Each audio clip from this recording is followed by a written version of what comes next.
to see cars race around a track. Such a simple concept. Go as fast as they can and beat the guy in front of them.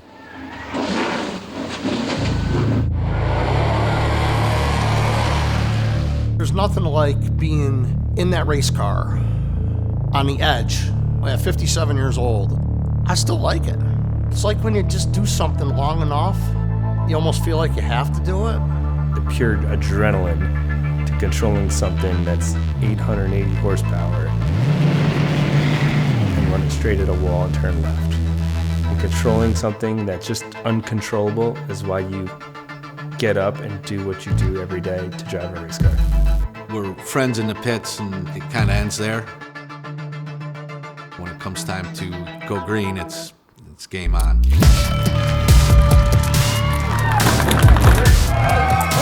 You could be winning $10,000, or you could be wadding up your car to absolutely nothing. You race against this guy week after week after week, and you finally just get fed up with it. You know, it's racing, and there's some wheel banging, things happening. We're all racers, we're all doing the same game.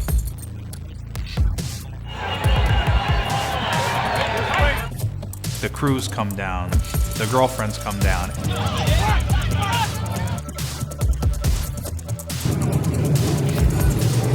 Did you learn how to drive, you fucking jerk? I'll show you how to drive. Oh yeah, anytime. It's a passionate sport. When something does go wrong, it's very hard to accept, but when everything goes right and you're in victory lane, it's incredible.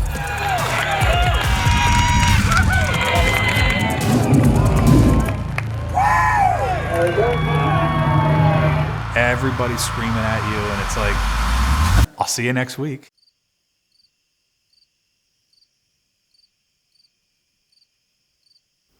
I feel like there's a stigma in racing, and when I was a child, I was always told that they were just making left turns. They were just going in circles. I'd say my first memories of racing were playing with cars on the ground, in the rocks at the races. A little kid with a car in the dirt, that's kind of where it starts.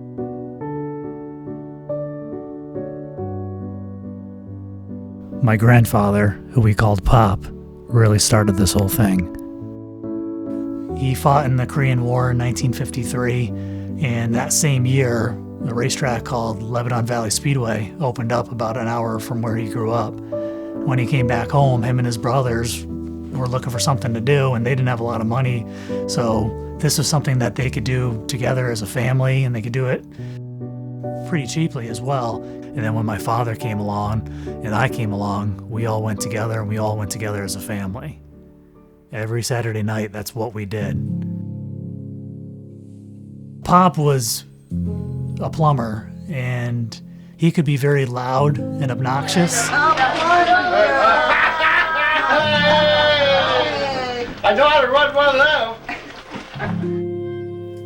But at the same time, he could also be very sincere and loving, especially at his older age. You're the greatest kid I know. Yeah, I'm so glad nobody likes Pop, man. I know, everybody hates me. He loved us kids. We had a lot of fun memories with him, and for the most part, I really just tried to find places where I fit in. Not bad, Dave, not bad. Here we go, the pace car is in, the green flag flies, and we are underway. I don't think it was just one thing. I think it was multiple things that I fell in love with right away. I didn't feel like I fit in anywhere except the racetrack.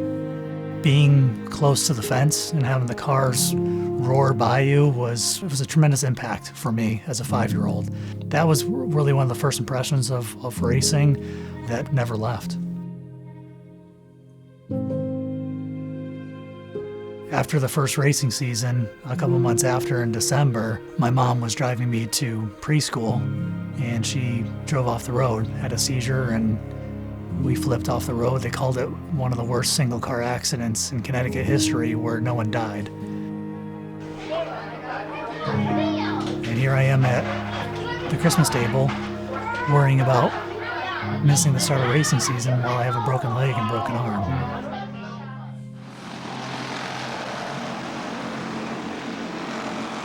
If you're going to be in racing, you have to be aggressive. I was always nervous around go-karts and taking a chance and kind of stayed in the back row as a kid. We didn't have the money to race anyway.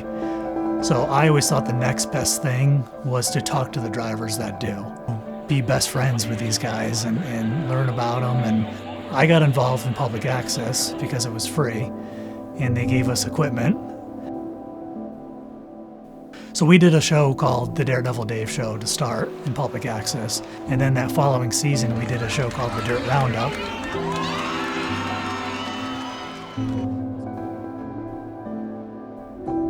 We were able to compile all this stuff in 2007, and literally nobody watched. Hi, I'm David Whitney. Welcome again to the Dirt Roundup, where we go to Lebanon Valley Speedway every weekend and do what no one else does. We interview all the winners, get the best highlights, show all the stats from every race, and cram it all into one show. I always struggled trying to find camera guys. A lot of times I would use my dad, who knew nothing about media. Check, check. You can hear me good? You got me? Just tell me when you're framed up, okay? You framed up? Okay, give me a thumbs up. All right, I'm here with the third. Hey, where'd he go? What's wrong with that? Let's frame up the shot. Video, good. Turn the light on. I'm sorry, what's that? What? Yep. Once we were doing the show and seeing these personalities up close and personal, we realized that there was families in the grandstands, but there was a lot going on inside the pit area. Next week we'll get it at 20. These guys over here, I'm telling you. It's all good. They gotta edit this now. With the families, the team members, the pit crews, everything about it, everyone was there for each other, and it was just something that was really, really special to see.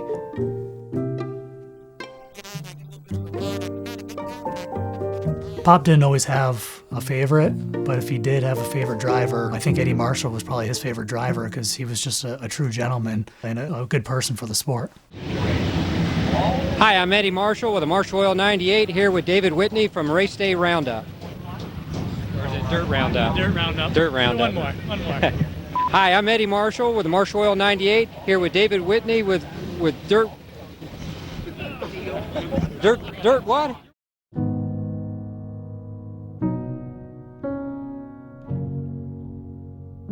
My first memories of racing was my dad having, race cars in this very same shop, and he raced at Danbury Race Arena. He won a big 50-lap race at Danbury over Chick Stockwell, and being in the stands as a little kid, I can have vision of it like it was yesterday, and that's probably the first strongest memory I have with racing, and it was quite exciting, and probably kind of the passion for it started there. And the cars at that time were on open trailer, and little kid, you look out the window in the morning and check the car out.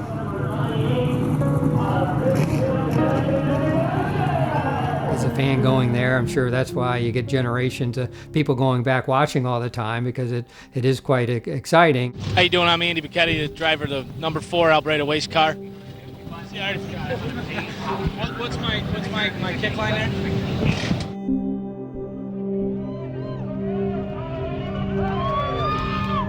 I like to win. I mean, that was one of those things when I got in the seat and put a helmet on, it was just, I was focused on winning races.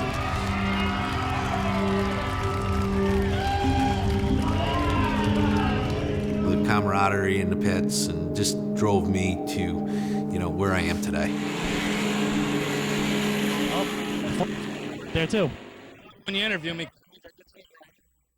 My father had started back in '74, I think. He didn't have the business and the money and, everything that he accomplished over the last 50 years. He couldn't afford to do it back then, but he gave me a really good opportunity and a really good shot to get going. He just basically said, go out there and do the best you can do and don't put up with anybody's shit. And we always made it a point that if we got wrecked or we tore our car up or whatever, we always made it back to the racetrack regardless. We did whatever we had to do. And my father, he was a big part of this whole program. And he liked racing more than I liked racing.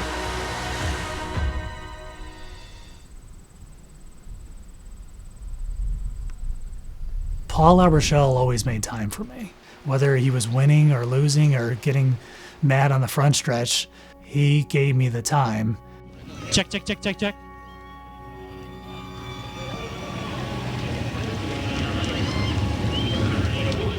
Is it going to definitely go on TV? You can swear if you want. We'll Oh, I'm not going to swear. I don't care. Maybe I won't be at Lebanon Valley anymore. Maybe I'll get a different track to go to because they seem to let this stuff go quite often. 2, 1. Here we go. Paul Rochelle wins in the Pro Stock race, and Paul, you gotta say, you got to be a lot happier than you were 2 weeks ago. Oh yeah, you know that's what makes racing. You know, it's a roller coaster ride. I was actually racing at Lebanon at 14 years old. Unbeknownst to my mother, she had no idea. Then after she found out, my mother never missed a race. My family was not into racing, but when I started racing, my family became a racing family.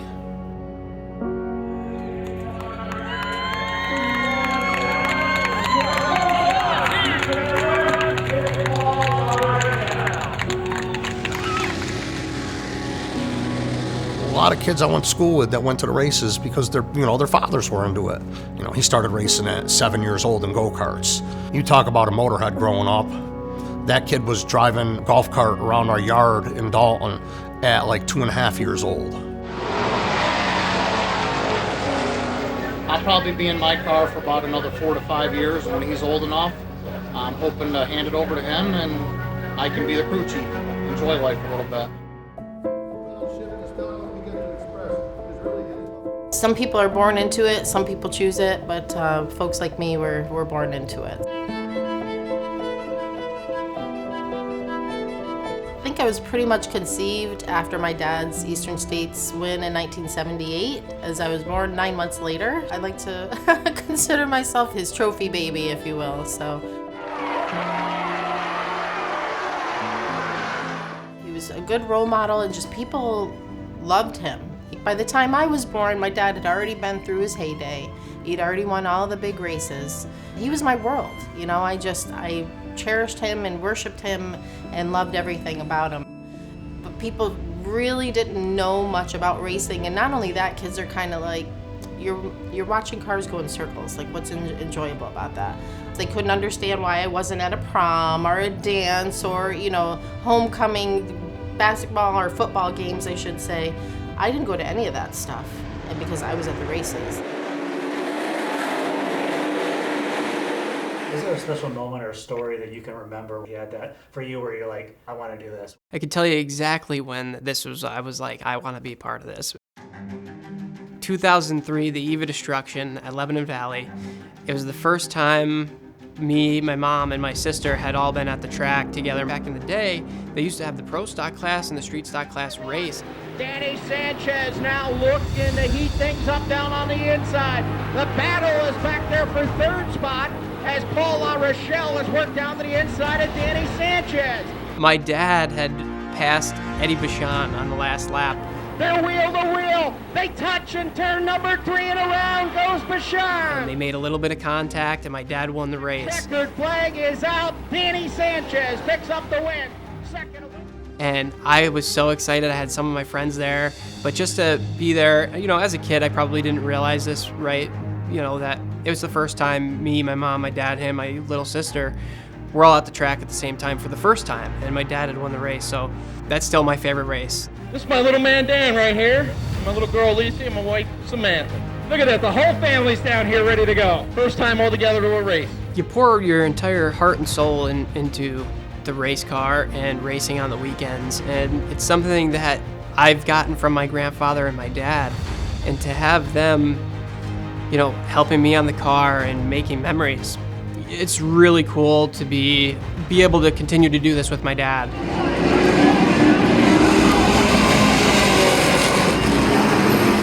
Yeah, Daniel!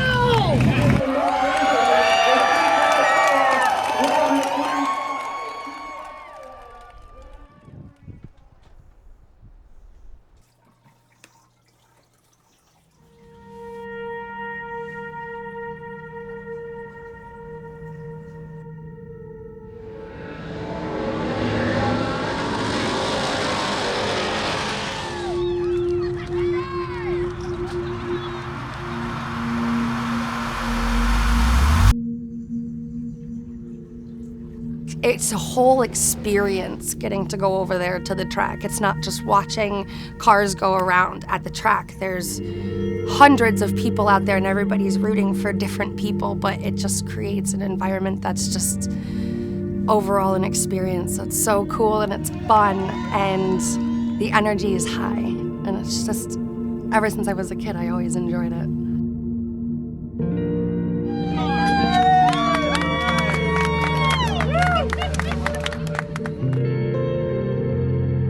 His personality just drew me in.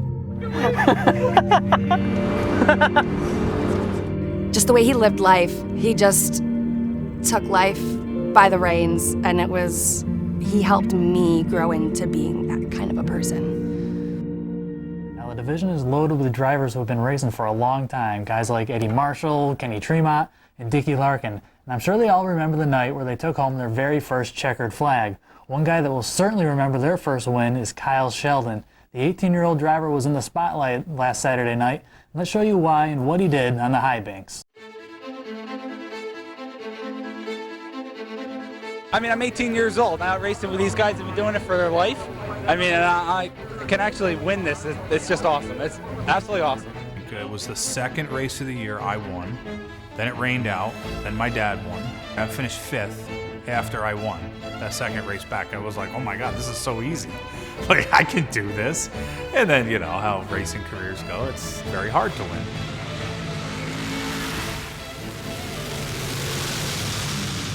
Only a rough night for Kyle Sheldon on the back straightaway, and then he blows the motor.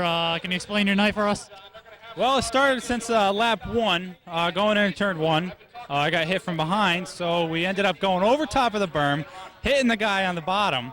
I got the position, but still. And then coming out at 1, or actually coming out at 2, everyone's facing me, and then I get a shot from behind, and I'm going even faster into the turn, into the wreck. So it's just a rough night. Everybody would kind of pick on me because all I do is like sit at my desk and like draw race car numbers and race cars. Like my dad drove the 518 and then the S car, so I got to drive 518 on everything. I loved Dickie Larkin when I was a kid too. Here I am, probably like 8 years old, drawing a Budweiser car, right? Like 99, all red, but everything revolved around racing. So like I didn't have much in common with a lot of the kids I went to school with. It was about following Dad racing, being in this garage working on race cars. So just seeing what he did, and it's all I wanted to do.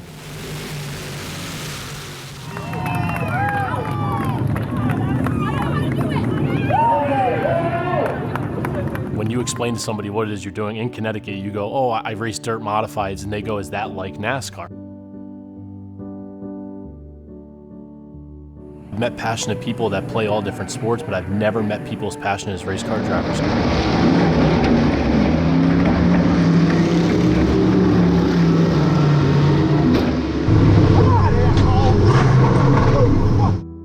Once I progressed into the career that I do have in racing and big block modifieds, the people you see at the races become family, and it's just, there's no way around it.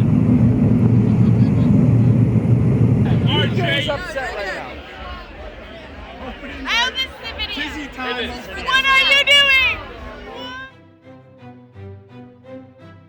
I always seen my dad as invincible.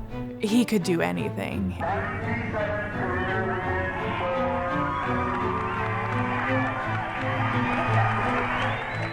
Essentially, like, I got to watch my dad and my brother do the things that they love doing, and that to me was, it just filled my cup up so much, and seeing them have success and all the hard work that they put in. That feeling of lining up and just going as fast as you possibly can is just like being a 10-year-old again when you're just climbing in that first race car.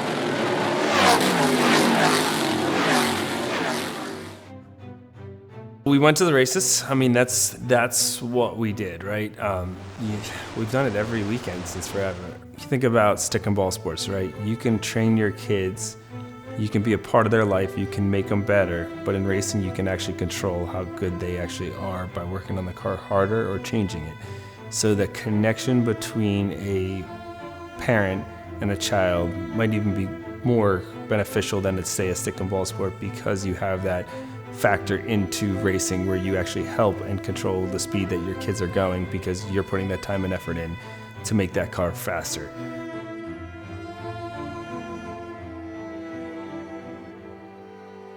I want to go into my race shop at 7 o'clock in the morning and work on my race cars, and that's just what I want to do. So, I mean, whatever it is, I don't care if it's a go-kart. If I get to race it and make a living at it, that's what I want to do. You see your father do it, or you see your cousin do it, you see them have the success they have, and you want some of that. But everything I have right now is what I dreamed about having when I was that kid. I wanted to have race cars. I wanted to be going to the racetrack every week. That's all I ever wanted for as long as I can remember. It's the only thing I've wanted to do.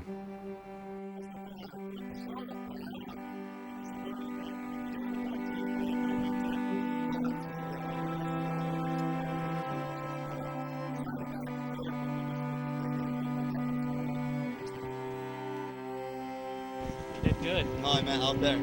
When I would watch other people drive, or my dad would help other guys and I'd be part of the crew, I dreamed about being the guy in the seat, the guy that was doing it, you know, and whether I was racing my bicycle around the shop or whatever I was doing, I was always competing, I was always competitive, and that kid never leaves us. It never does.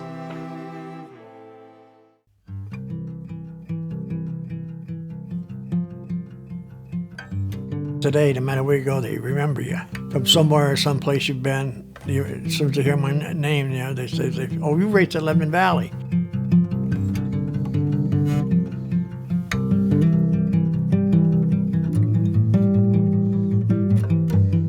Yeah, to see my brother out there racing it with the yellow X on it seems kind of cool.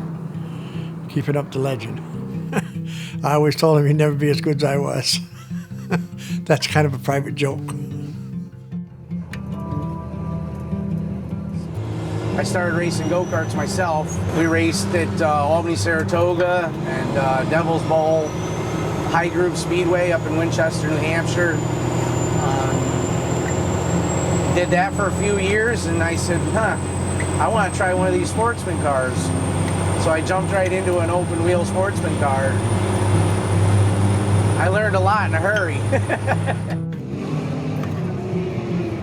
Down around. No brakes. You go down the back straight like that and you throw it in the corner and the pedal goes to the floor, you're like, oh shit.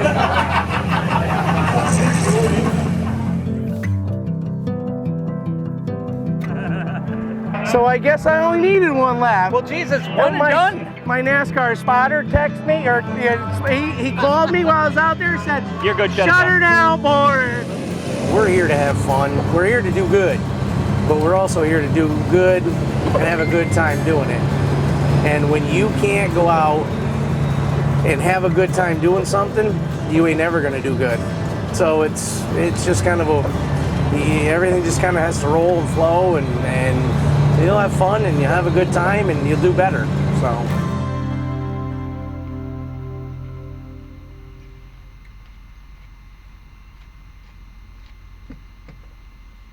There's nothing better than stock car racing. I don't give a shit what anybody says. And what I found out is when you get somebody who's never been to a stock car race, doesn't matter what track, you get them there, they see a good show, they're coming back. What I can do to my part to help promote this sport, and we need the fans engaged to help to promote it and keep supporting these local tracks. We got to keep the local tracks going, because once they shut down, they're never coming back. Very tough. This place is unique because it's got pavement underneath it. So the clay sits on top of the pavement. So the only way that it can dry is, you don't have the natural earth. So it's got to dry from the bottom up. Can you zap the lights? If we could have every person that goes to a racetrack be as passionate as Lyle DeVore, racing would be the greatest place in the world. It really would. It'd be the greatest sport. The people around would all want to see everybody succeed. We're going to go white this time, and we'll go green next time out of 4. Good luck, everybody.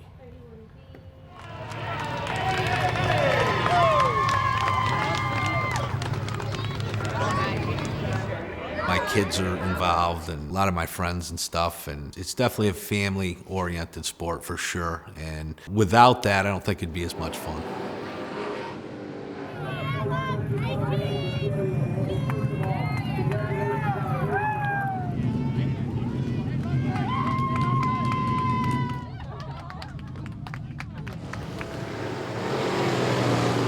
amount of memories we've made just at the racetrack alone with my family and other families it's countless, and I wouldn't trade it for the world. Come on, Steve, use your head.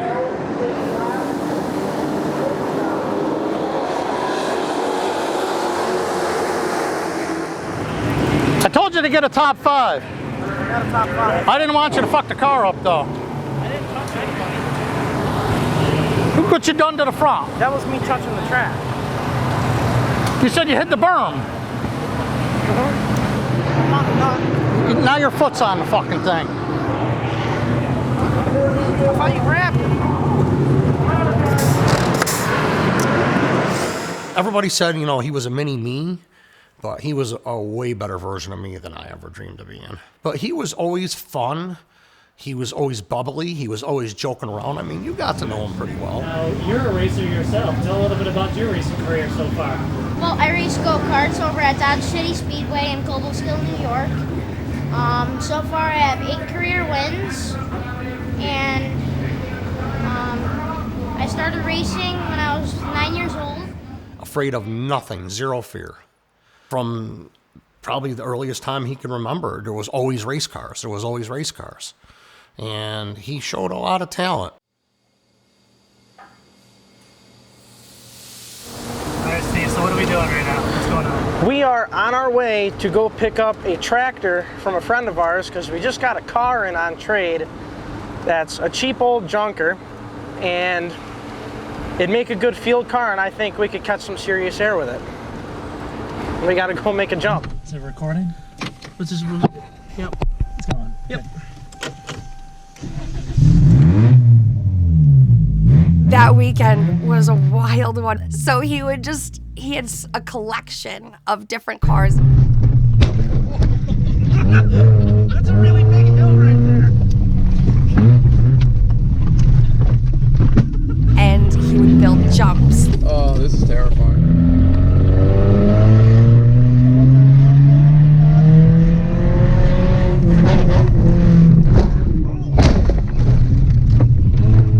That was not bad at all. That wasn't bad. Do it again. We're doing it again.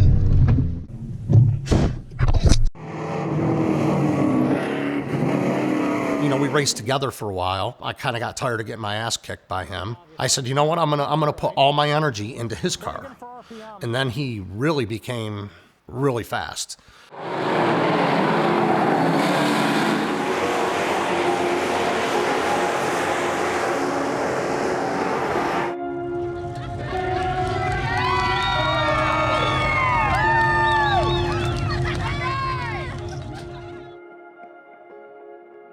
And just watching how smooth he was, watching how good he could drive the car, watching him hit his marks.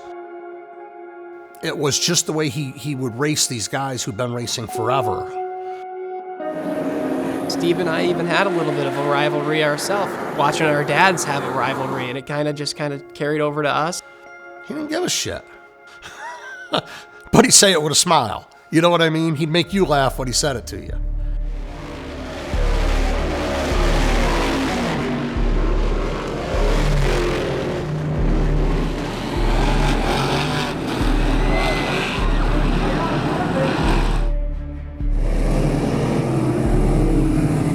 Racing is different than any other sport because you're seeing these people every single week. We have filmed so many crashes and accidents and bad things happening at the track.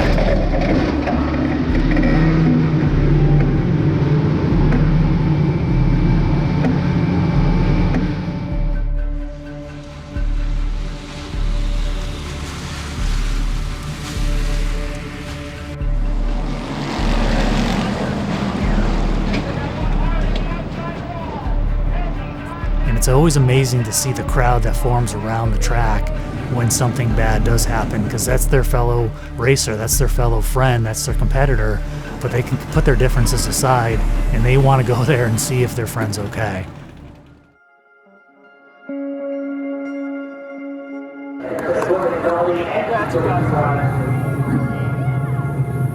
You grow with the people as you go. When I started racing, I think all the people that started with me had fathers or other ones in the sport. But there's only 1 or 2 that I know are left. that's made us who we are and made me who I am today, and I would never take those times back. He's like this superhero amongst all these other superheroes that he races with. It was so larger than life. I was like, that's what I have to do.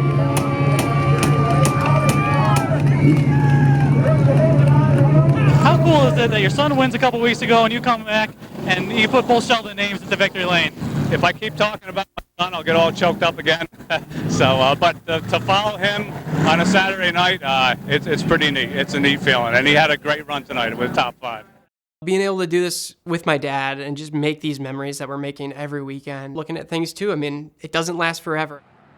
You realize the situation that's at hand, and you value the big things and the little things, because at the end of the day, living is the number one thing. Every race day, I would stand in the infield. I would wave to him on the white flag lap for the feature, and I miss that. That's one of my fondest stories of my dad, was being able to stand in the infield and wave to him. I know I was gonna cry. I'm sorry. He wasn't the healthiest guy. We knew that he knew, I knew, we all knew that, you know, that time was gonna come, and I guess you just prepare yourself, and it's not the same. Racing's not the same for me without him anymore.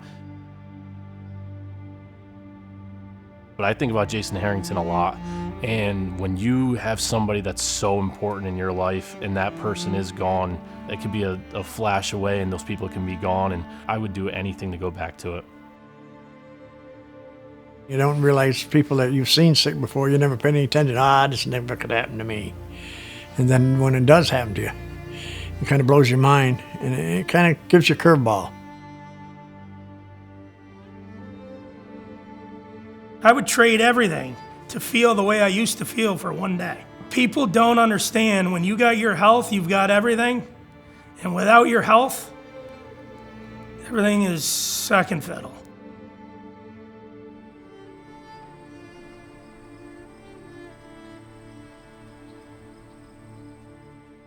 We were getting ready to go to the Middlefield Fair, which is right up the road. He asked if he could take off early to go let his dog out. We were all gonna meet up there. I was telling him to please take your truck. Please take your truck. I can't tell him no when it comes to his bike. First, I seen 2 police cruisers come flying out, and I seen the fire trucks and ambulance all go flying out.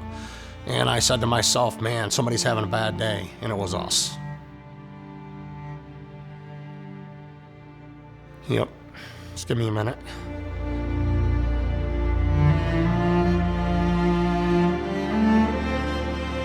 A doctor gets on the phone and was like, I can't tell you what's going on, but I can tell you that it's really bad and you need to get here now.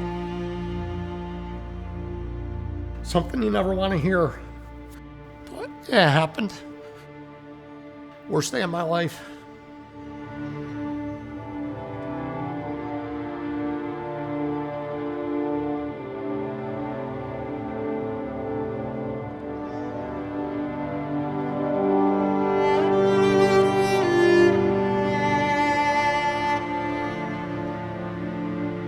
He was better than I ever dreamed of being.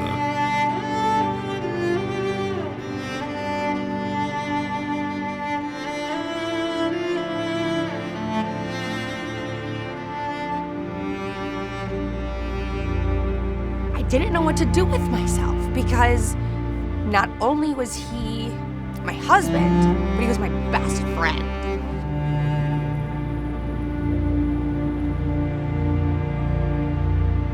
You know, maybe he knew his life was gonna get cut short. I don't know, but what he did, he made count.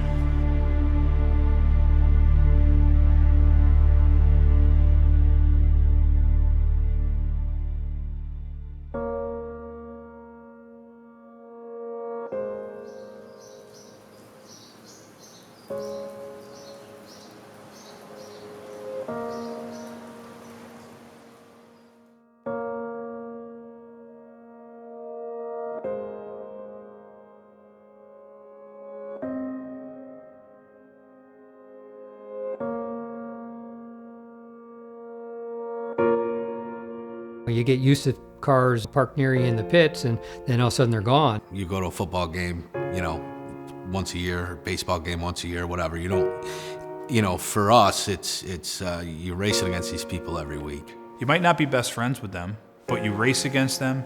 You build relationships of 10, 20, 30, 40 years. So when we do have loss sometimes, it seems like it hits harder for us. We want to beat each other. We're so competitive, but we are human, and that part of it really sucks when we lose people.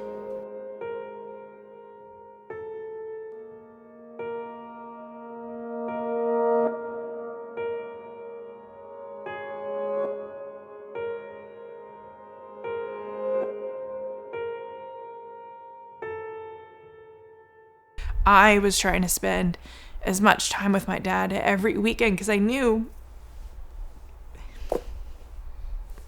that eventually he'd be done racing. It's not that I ever took it for granted, but I never knew that there'd become a day when he wouldn't win races. Racing is different than any other sport because you can have a favorite driver and then that driver can retire. In football, your favorite team will still be there. And I think that's a difficult concept for some people to accept. There is a time when you come and you see a guy like Kenny Tremont retire. Growing up, I never thought the man would ever retire. I just never thought of that. Or even like Brett Hearn, how he went out was kind of hard how he went out. You love a driver, you're going to support him no matter what, and that's the big thing we have to get into it. There's a lot of people that jump ship from driver to driver to driver, and they want to go help them or they want to be their fan or whatever it is, and I think the biggest thing now is we got to find more loyalty in the sport. Not even just so much of getting new people to come to the track, it's getting people that support each racetrack. We're all the same. Is it a time to do something else, but kind of keep working hard at it and continue to win some races and run well? A couple years ago, I had a shirt that said the cars may get bigger, but the kid never leaves us, right? And the day that you don't get giddy to enter the racetrack is the day it's time to retire. Even if you're the person just scraping the mud off the car, you're doing something to make that car go faster. And when you see that car in victory lane, that is everything.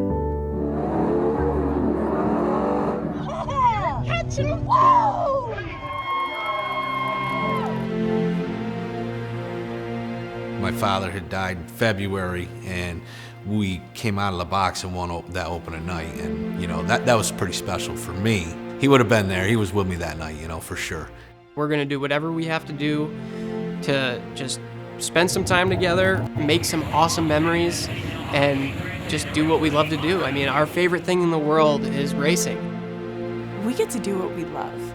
We get to be around people that we love, that want to see us win and want to see us succeed. And there is no other place on earth that allows us the opportunity to be with our loved ones, to be with our friends, to build this bond, to win races. Yes, it is stressful. Yes, it can get under your skin and you'll lose a lot of sleep over it, but it is such a privilege that we get to do the things that we get to do and be around the people that we love and continue to build the legacy that our father started for us. Pop always used to tell me that money could be made up, but memories can't. And I try to remember that.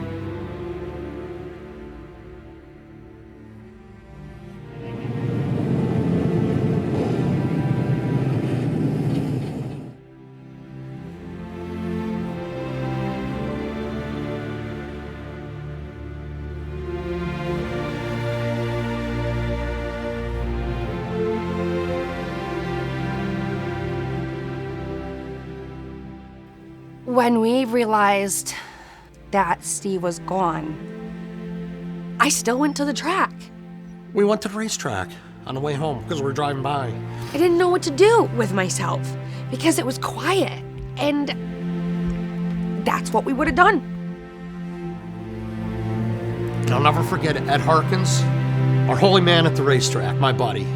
He came to see me just to let me know I wasn't alone.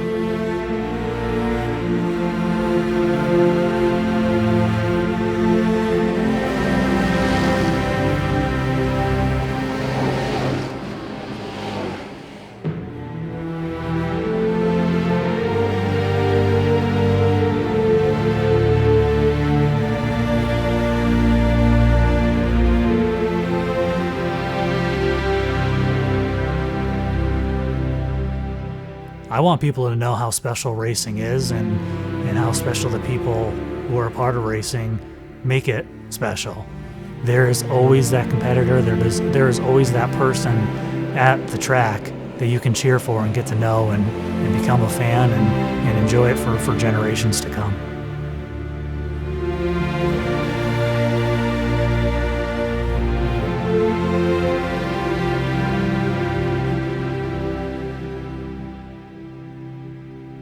I've had so much fun and so many memories, and I can't thank all the people that gave their time and patience with me over these last 20 years. It was my first love, and will continue to go to the racetrack and understand and know that it's certainly more than just going in circles.